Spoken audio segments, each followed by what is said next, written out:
Welcome to Mastering and Guideline in Ultrasound and Echo.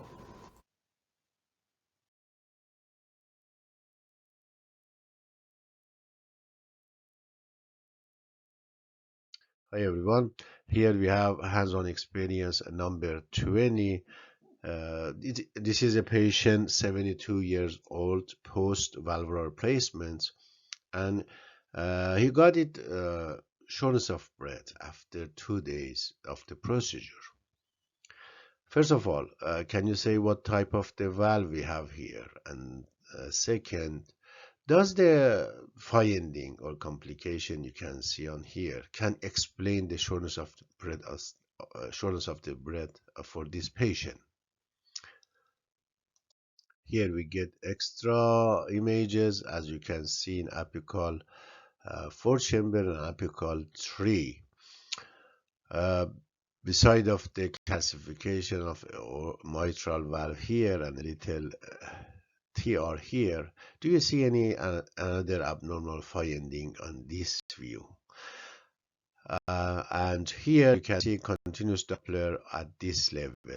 Here is the image for the cursor show you. Can you tell what is this Doppler belong to? And what is the diagnosis on this one? Based on the timing and shape and all other parameters. Does this finding can explain why the patient has shortness of breath now? Because of those findings, we go a little extra study and make a little adjust the views, and we get it this view.